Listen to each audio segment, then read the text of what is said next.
dan teror on. Cek cek cek cek. Assalamualaikum warahmatullahi wabarakatuh. Kembali lagi bersama saya Le di channel Mistis dan Teror.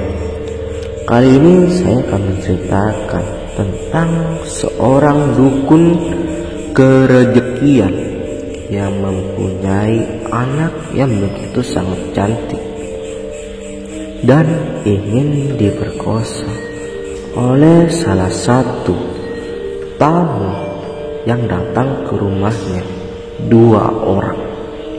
Sebelum lanjut ke videonya, marilah kita berdoa menurut keyakinan masing-masing agar terhindar dari makhluk tak kasat mata. Berdoa mulai.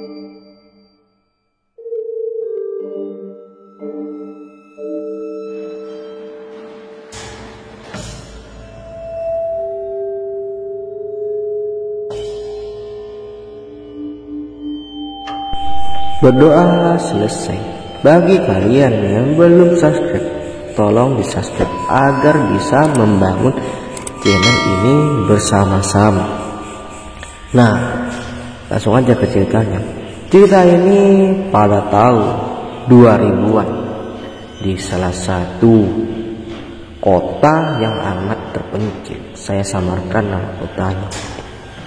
Awalnya seorang dukun ini mempunyai ilmu kerejekian.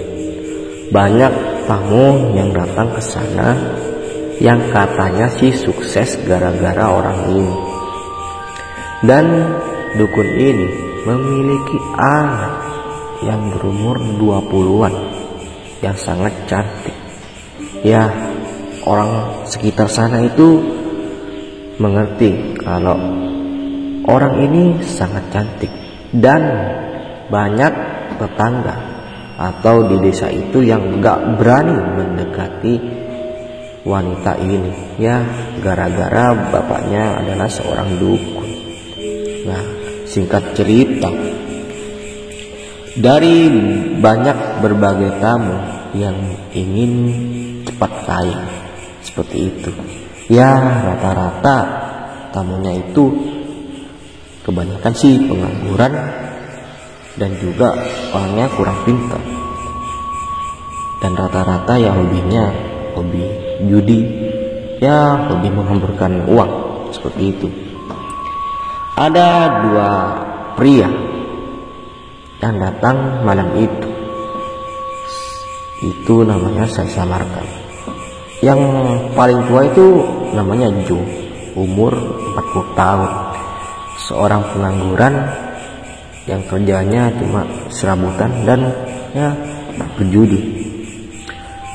Dan satunya adalah Ji, dia umur sekitar 30-an, habis kena tipu, jadi usahanya itu bangkrut. Nah, mereka ini tidak mempunyai istri. Yang Jo ini habis cerai, dan Ji ini ditinggalkan oleh istri. Datang ke rumah dukun itu mereka berdua. Jadi bilang gini ke dukunnya, "Bah, saya pengen cepet dapat rezeki yang lancar, apa Mbah bisa membantu?" Ya bilang dukun itu, "Ya saya bisa bantu, tapi kan tidak secepat itu. Banyak syarat ritual yang kamu harus hadapi." Setelah ngobrol agak lama di sana, Ji dan Jo ini ya setuju, kan dia pengen cepat kaya gitu, dengan uang mahar yang lumayan sih sebenarnya. Tapi Ji dan Jo ini bilang, "Saya bayarnya setengah dulu Bang, karena emang saya tidak punya uang, masih mau jual kambing kayak gitu." Nah, dan Jo ini bilang, "Saya masih ini mau ngutang dulu Mbah, masih cari uang dulu, mungkin 3 hari kemudian saya bayar." Setelah selesai dengan percakapannya itu, dukunnya ini memanggil anaknya. Nak, tolong ambilin kopi bapak. Nah, di ruangan sebelah kan terdengar ketika anaknya itu bilang, "Ya pak, saya ambilin dulu kopinya." Ketika diambilin, ya dengan berpakaian agak seksi yang itu, dasternya itu agak pendek, jadi diambilin. Nah, Jo dan Ji ini langsung melihat ke arah perempuan itu. Dia tertarik, aduh cantik banget, sambil berbisik kepada Ji, karena Jo yang paling tua ini emang benar-benar mulus kayak gitu. Setelah yang cewek ini masuk lagi, Jo dan Ji ini keluar dari rumah itu, dan Jo ini guyon ke Ji, kalau dapat kayak gitu, aduh enak banget ya, daripada istriku kayak gitu yang kemarin-kemarin. Jo ini sudah menikah 3 kali, katanya Ji, mending buat aku aja loh, karena aku udah ditinggal istri nih, kamu udah 3 kali nikah. Jo dan Ji ini kenalnya di tempat sabung ayam waktu berjudi. Nah, ketika sampai di rumahnya, ketika turun dari motor, mungkin kita harus dekati anak itu. Kalau nggak mau, kita sikat aja. Ya, kamu bisa aja kayak gitu. Ya udah, kita minggu depan kesana lagi ya. Jo dan Ji ini rembukan kalau minggu depan mau kesana, tanpa membawa Jo dan Ji ini. Minggu depannya kembali ke rumah dukun itu sekitar jam 8. Jadi waktu sampai di tempat itu, langsung tanya sama bapak dukunnya itu, "Uangnya sudah ada?" "Uangnya sudah ada, tenang aja pak, tapi ritualnya dulu pak, nanti kita setelah selesai ritual saya ambilin uangnya, ada di motor lagi." Setelah kayak gitu, hampir ritual, Ji dan Jo ini bilang, Pak, stop dulu, saya sakit perut." Langsung aja Jo izin untuk ke kamar mandi.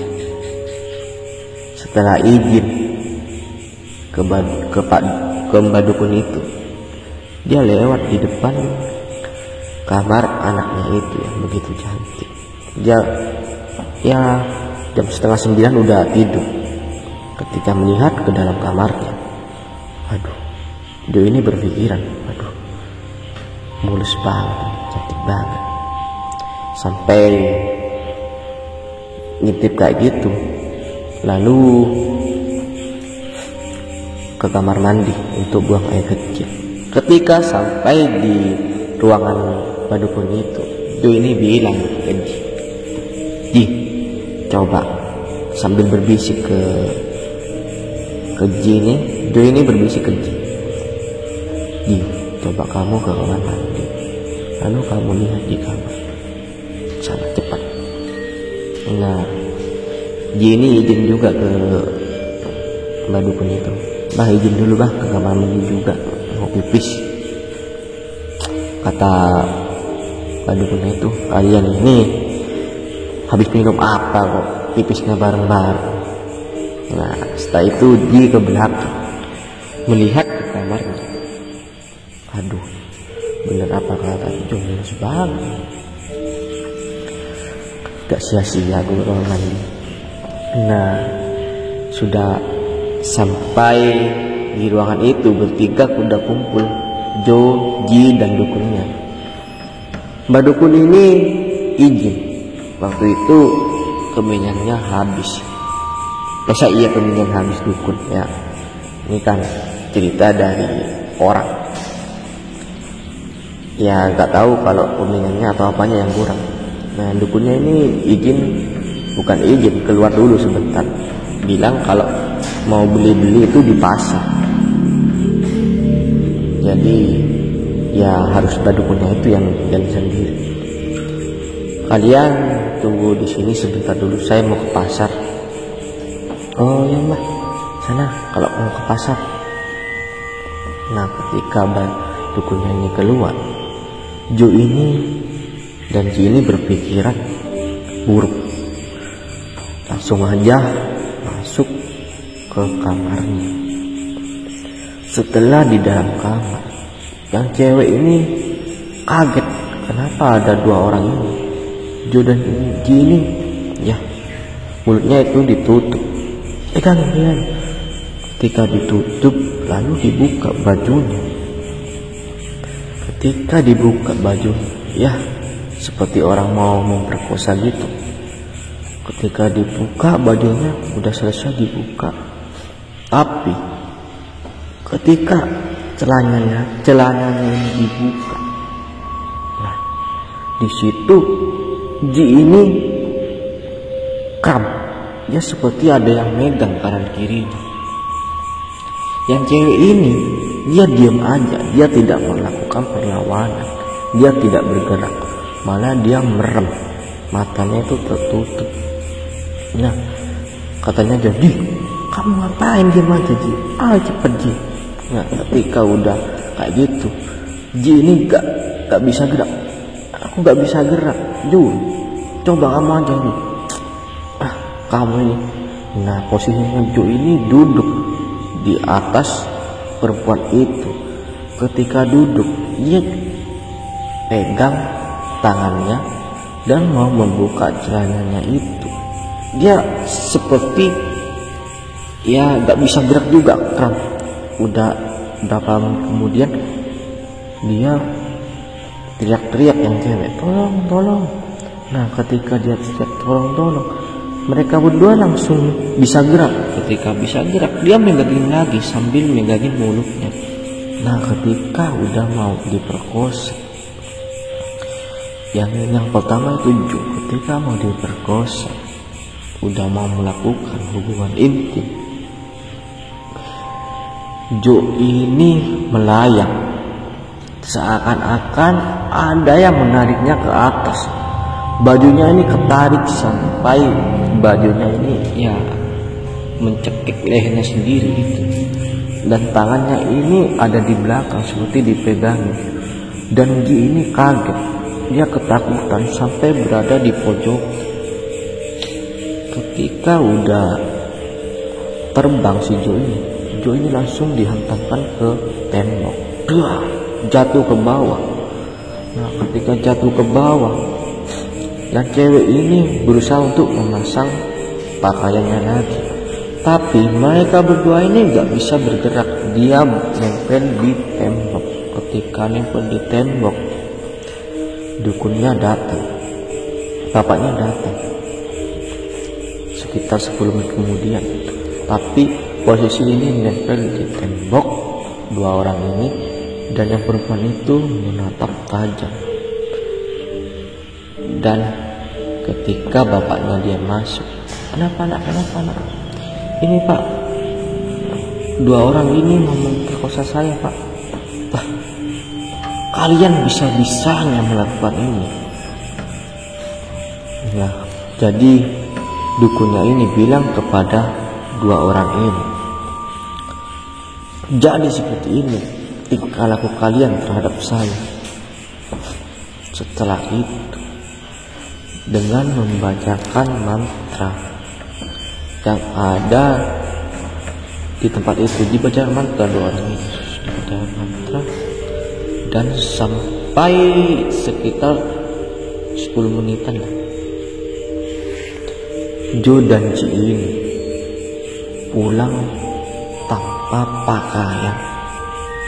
Dia telanjang sendiri pulang, dan dilihat orang-orang di sekitar sana, di jalan itu telanjang tanpa pakaian. Dan ketika ditanya, dia tidak bisa menjawab. Seakan-akan dia bisu. Sampai di rumahnya dia gila.